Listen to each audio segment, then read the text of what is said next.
हर रोज का काम हो गया है पशुओं को वनवास की ओर छोड़ना, वनवास से घर की ओर ले जाना। ऐसी जिंदगी हमारे पशुओं के अंदर ही घिसी पड़ी है। लेकिन आजकल एक और काम हो रहा है सर्दियों में। पशुओं को वनवास से छोड़ने के बाद हम सूर्य देव का अच्छे से आनंद ले रहे हैं, यानी कि हम उनकी डाली में प्रत्येक दिन धूप सेक रहे हैं। लेकिन आज जीवन में कुछ विचित्र प्रकार का काम होने लग गया। राजमाता एकदम से कामकाज करने लगी, जो कि खुशी का आनंद था। लेकिन उन्होंने हमारे पास ही प्रातः काल में कट्टा और माल्टा तोड़ने वाला यंत्र आखिरकार क्यों पकड़ा दिया, तो हमारी बेल बुद्धि में बिल्कुल भी समझ नहीं आया। और जैसे कि कुकुर रोकी आप लोग जानते होंगे, काम बिगाड़ने में परफेक्ट है। एक भी दिन नहीं छोड़ता है जिस दिन वो हमको परेशान नहीं करता है। सुअर के लिए रास्ता ही बना डाला।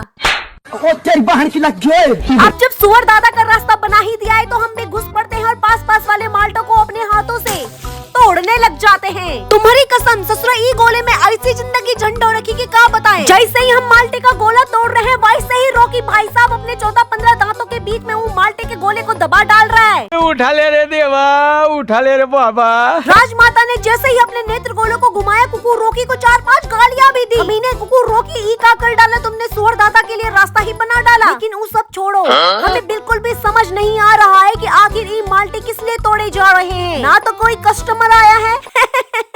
कस्टमर तो आएगा ही जब हमारे माल्टे के पेड़ को इस तरीके से देखेगा। लेकिन कहीं पर भी हमको कस्टमर दिखाई नहीं देता है ससुरा। जहाँ हमें वहाँ कुकुर रोकी ना हो, ये कभी हो सकता है का? दोनों की दूसरी प्रजाति हमने पैदा कर दी है। मेरा कहने का तात्पर्य है किसी कुकुर ने पैदा कर दी है। लेकिन सबसे ज्यादा पीड़ा का अनुभव हमें तब हुआ जब हमने राजमाता को ऑरेंज वाले वृक्ष पर जाते हुए देखा। मतलब ससुरा, हम इतने दिनों से बंदरों को भगा रहे हैं, बचा रहे हैं, और राजमाता ऑरेंज तोड़ रही है, वो भी किसी दूसरी प्रजाति के लिए, जो प्रजाति हमने अभी तक देखी ही नहीं है। 2-4 इमोशनल बातें बोलने के बाद आखिरकार राजमाता नीचे उतरती है और फूटा हुआ संतरा भी छीलकर हम अपने टुकड़े वाले सीने में ठूस लेते हैं।